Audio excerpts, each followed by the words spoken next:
Isang malakas na lindol ang tumama sa Myanmar, na nagdulot ng mga alon ng panginginig sa buong rehiyon.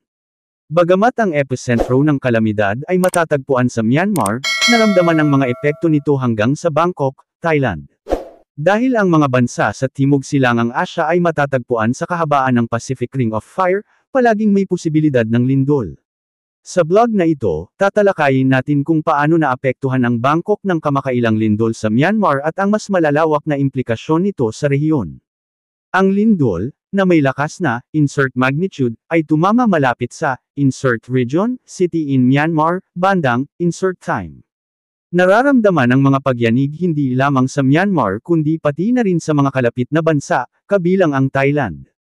Ang mga gusali sa Myanmar ay nagdanas ng matinding pinsala, at may mga ulat ng mga gumuhong estruktura at malawakang pagkabahala.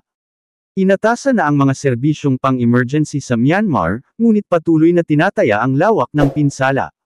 Bagamat ang Bangkok ay nasa daan-daang kilometro mula sa epicentro ng lindol, ang mga pagyanig ay sapat na upang magdulot ng alarma sa kabisera ng Thailand. Maraming residente ang nagulat ng naramdaman nilang pagyanig ng lupa, at ang ilang mga gusali sa syudad ay nakaranas ng bahagyang pag-uga. Ang mga matataas na gusali ay umuga, na nagdulot ng mga evakuasyon sa ilang lugar. Bagamat walang malaking pinsala sa Bangkok mismo, nagsilbing paalala ang lindol tungkol sa mga panganib ng lindol sa rehiyon. Ang Bangkok, tulad ng maraming ibang mga syudad sa Timog Silangang Asya, ay madaling kapitan ng lindol dahil sa pagiging malapit nito sa mga fault lines. Bagamat hindi kasing dalas o kasing tindi ng lindol sa mga bansa tulad ng Japan o Indonesia, hindi ligtas ang Thailand sa mga aktibidad ng lindol.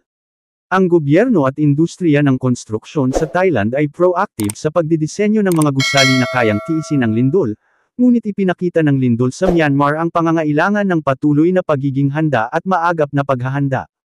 Ang lindol sa Myanmar ay nagpapakita rin ng kahalagahan ng regional na kooperasyon sa paghahanda sa mga kalamidad. Ang mga lindol ay hindi kumikilala ng mga hangganan, at ang epekto nito ay maaaring maramdaman ng malayo mula sa epicentro. Ang mga bansa sa Timog Silangang Asya, kabilang ang Thailand, Myanmar, Laos, at Cambodia, ay mayroong mga magkaparehong hamon sa paghahanda para sa lindol. Ang mga pagsasama-sama ng mga hakbang upang mag-develop ng mga early warning systems, mapabuti ang kakayahan ng infrastruktura, at magbahagi ng mga estratehiya sa pagtugon sa mga kalamidad ay maaaring magbigay ng malaking kaibahan sa pagbawas ng mga epekto ng mga susunod na lindol, pati na rin ang mga pinsalang dulot nito sa tao at ekonomiya. Bagamat pinalad na hindi nagkaroon ng malalang pinsala ang Bangkok mula sa kamakailang lindol sa Myanmar, nagsilbing isang malalim na paalala ito ng pagiging mahina ng rehiyon sa mga aktibidad ng lindol. Bilang mga residente ng Timog Silangang Asya, mahalaga na patuloy tayong magtuon ng pansin sa paghahanda sa kalamidad, edukasyon, at kooperasyon upang mapagaan ang epekto ng mga ganitong kalamidad.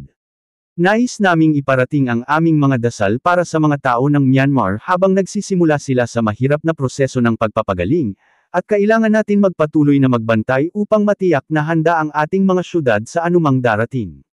Maaari mong baguhin ang blog na ito batay sa mga tiyak na detalye ng insidenteng nais mong isulat. Kung kailangan mo ng karagdagang impormasyon o nais mong magtuon sa ibang aspeto, ipagbigay alam mo lang.